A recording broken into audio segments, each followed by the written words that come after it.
Sure makes my job a lot easier when Elon Musk is super active out there, and that's been the facts for a couple of days. We've got lots of breaking news, so happy to share.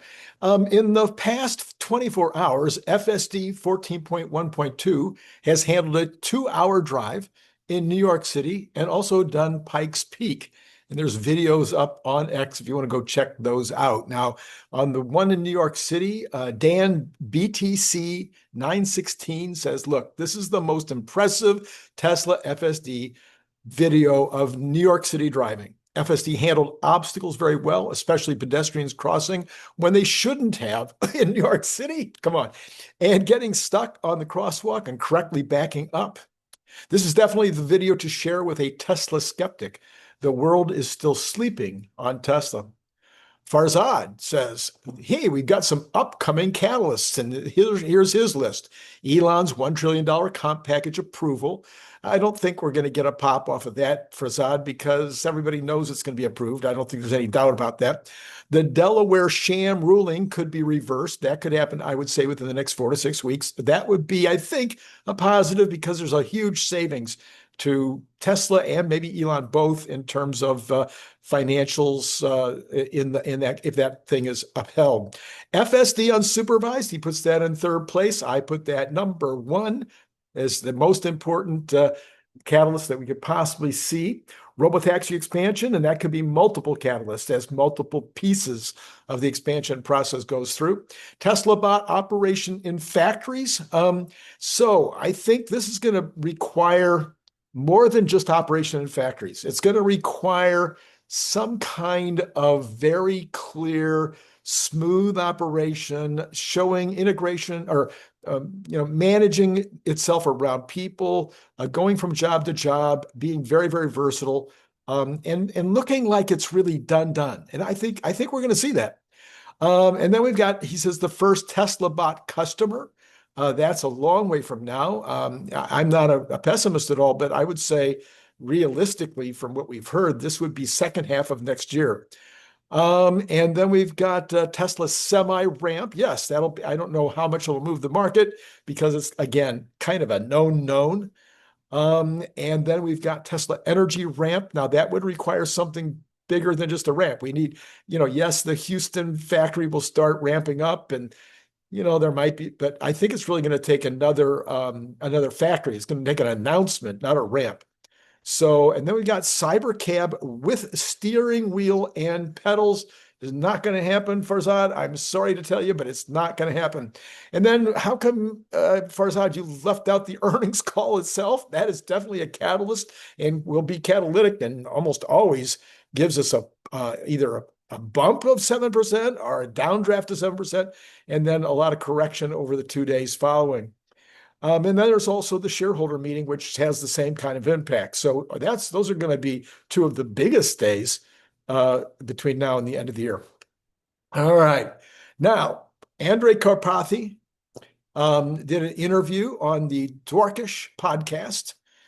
And in that 2-hour engaging chat with Dwarkish Patel, AI pioneer, you know who Andrej Karpathy is, breaks down the wild world of AI progress. He was with Tesla and he was also with OpenAI. So he has huge experience with Elon Musk and huge experience on both AI and on the FSD.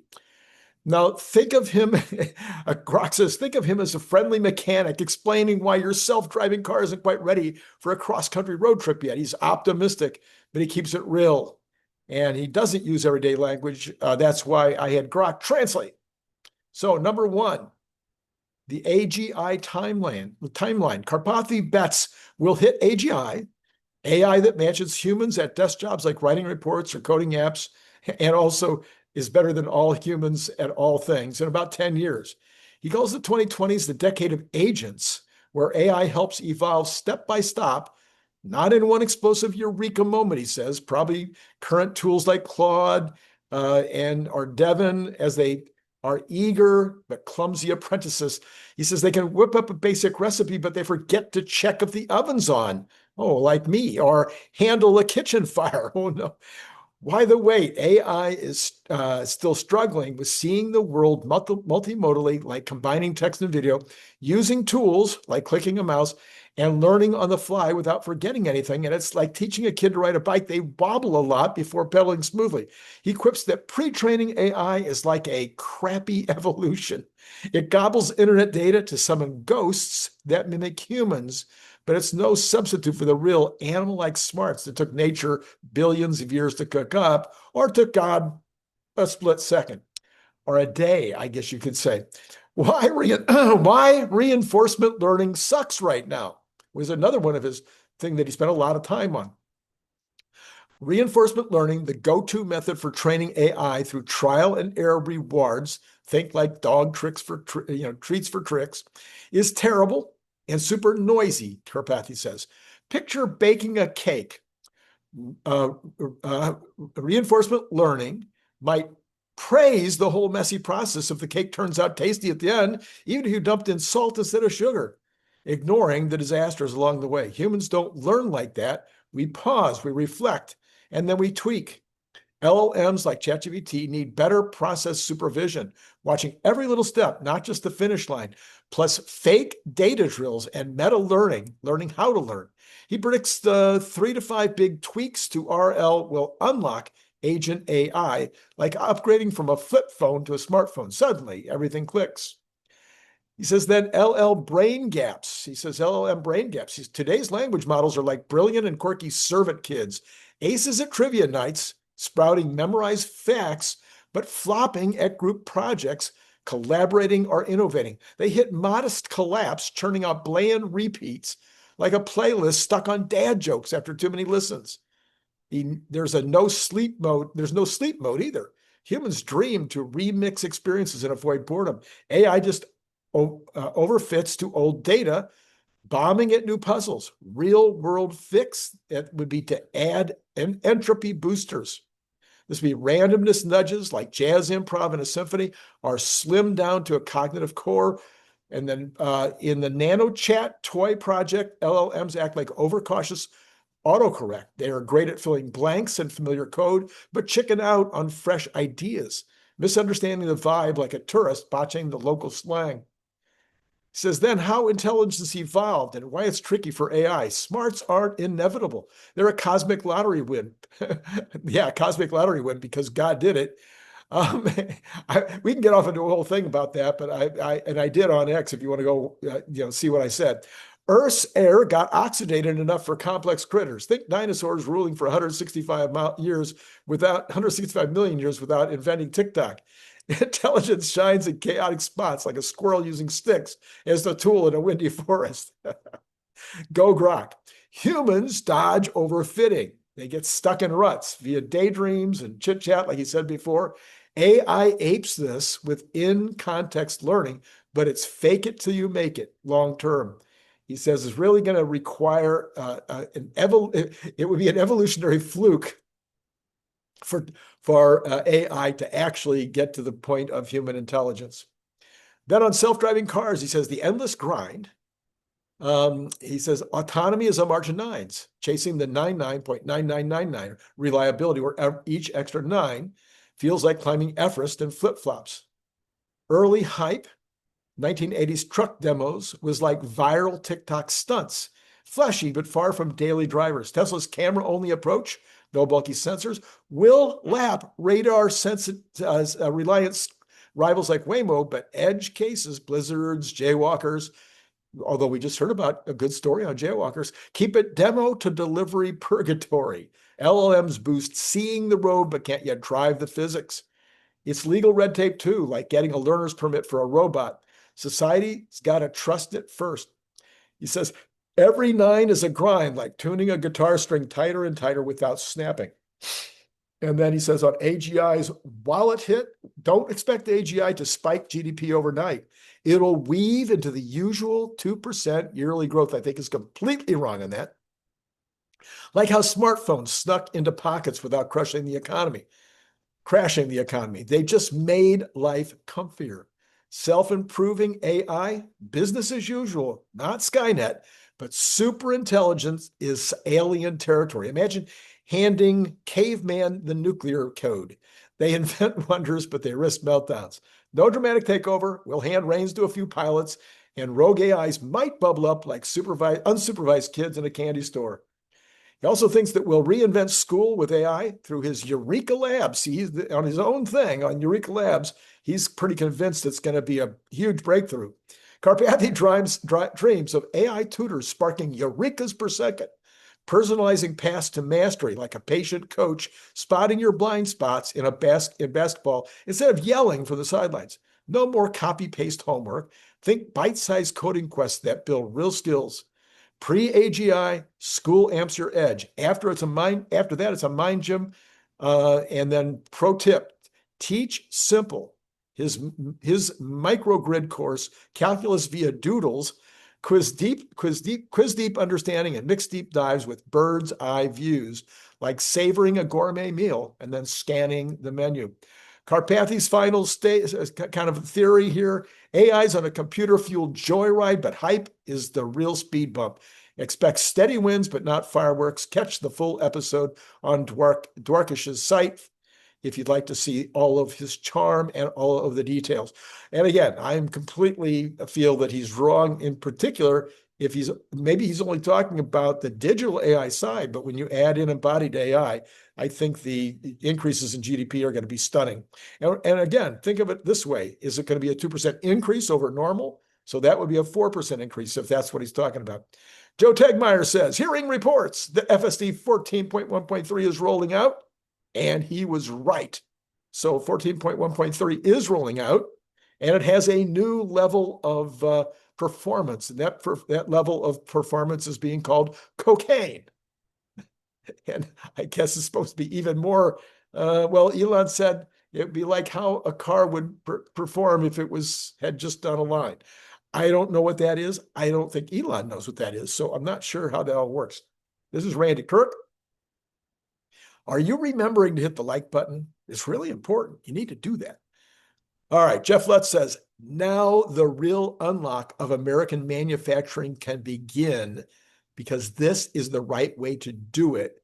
Unusual Whales is reporting that the U.S. is rolling back tariffs on products that cannot be grown, mined, or naturally produced in the United States, per the Wall Street Journal. So this is really good. This is exactly the kind of thing that Jeff Lutz has been asking for. The big question again this week, will Trump give any, give any? Oh, I'm asking the question in addition to that, is Trump, okay, that's a completely new subject. Now we're going to talk about the government shutdown. I want to know, will Trump give away anything? Will he take any kind of a compromise in order to get the government open? I think that because he's got a possible trade deal with China and some kind of a deal with Putin on the Ukraine, both of those things are in his sights and going to happen within, I don't know, a week or two. I don't think he cares very much whether the Democrats just sit there on the sidelines and stew. So no, I don't think anything's going to happen unless the Democrats cave in now that they've had their no more King's Day. You realize that if Trump was a king, he wouldn't have allowed the demonstrations over the weekend. Moreover, it's also like a hostage situation for Trump. If you give in this time, you are doomed for next time. You can't do it.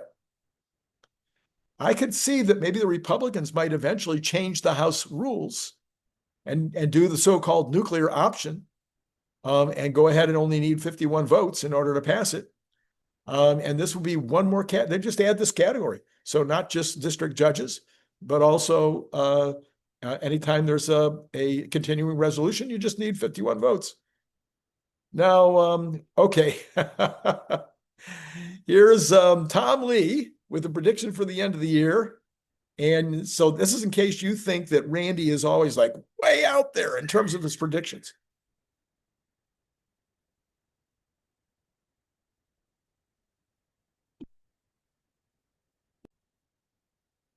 Yeah, an interruption there. Tom Lee, he's not afraid to make big predictions. He thinks that Bitcoin will get to 200,000 to 250,000 by the end of the year. Let's just take his low number, 200,000.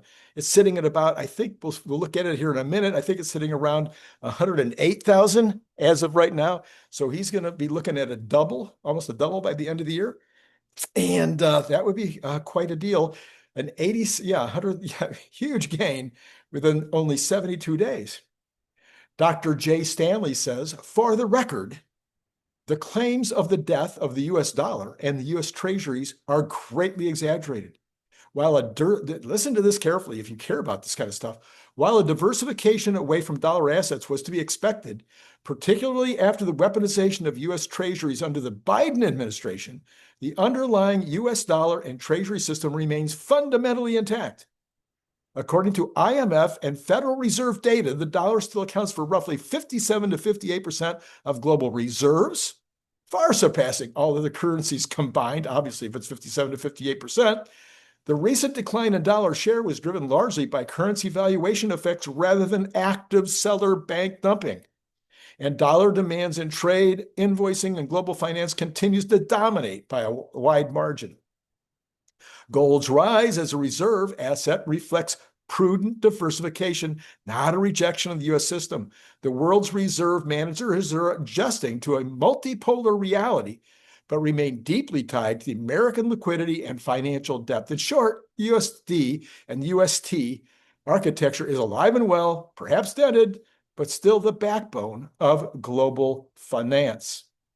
So that's what I've been saying. And not only that, I'm surprised they didn't mention, I mean, the dollar isn't even down that much. Now, gold was way up, and I just checked a minute ago, and it's up right now, but that's after dropping a couple of $100. All right. What's coming this week? Not very much because the government shutdown, but let's look at what is coming. On Monday, we get the leading economic indicators, which, as I tell you every month, nobody cares about anymore for some reason, and they don't usually seem to provide really much information. Maybe that's the reason why. Then nothing, and then there's nothing on Monday, nothing else on Monday, nothing on Tuesday, nothing on Wednesday. And then on Thursday, we have initial jobless claims, which the government is not reporting, but which Bloomberg and Reuters they've figured out a way to get the numbers. Their numbers don't both agree. So that gives you some indication that they're not quite right, but at least we've got somebody giving us some clue. Existing home sales, and by the way, I think that the initial jobs claims, they're thinking it'll be 240. That's probably high. No evidence that it would be that high. I think it'll be lower. Okay. Existing home sales, they were at 4.0 million. They're thinking it will be just slightly higher, 4.08 million. Existing home sales will be up a little bit, over 4 million. The mortgages came down, but not, I don't know. Seems to me like it would still be pretty rough. Might be down. Okay, then we are going to get on Friday the consumer price index and all the rest, CPI year over year, core CPI. Okay, last time that they gave us a number, it was going up. The headline number went up 0.4%. They think it'll be up 0.4% again. I think that's nuts. That's nonsense. It's not even close. CPI year over year, last time it was 2.9. They think it's going to be 3.1. It's going to be worse. Then they got core CPI at 0.3. Last time they think it'll stay at 0.3, and core CPI year over year, 3.1 last time, staying at 3.1. So I think this is just a lot of nonsense because, I mean, when you're talking about the CPI headline number, it includes oil. And oil prices have been dropping like a rock. You've got home prices going down. I think they're gonna be way, way off on this one.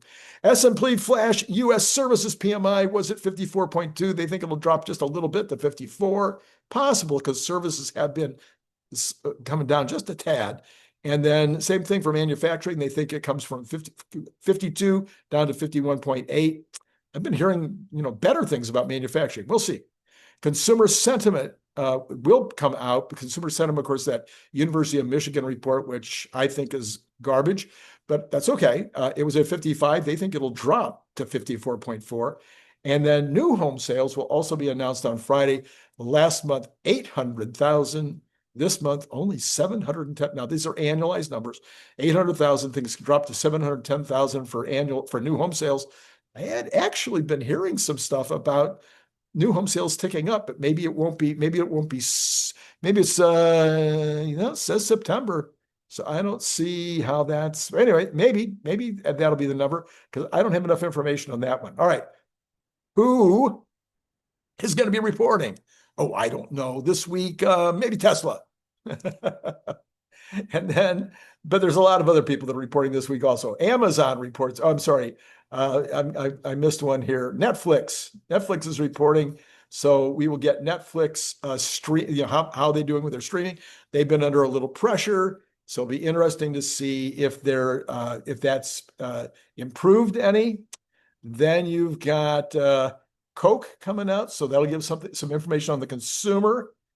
Then you've got AT&T. I'm not sure how much we get from AT&T. Focus will be on debt management, 5G rollout. Yes, I don't think we're going to care very much about that one. We have got Intel coming out. That'll be a very interesting one with all of these things that have been going on with the buying and the selling and the circular stuff and all that. So Intel will be out. GM and Ford both report. And so they're probably still doing okay, especially this quarter because of the EV deal that is now done. P&G, Procter & Gamble, household goods.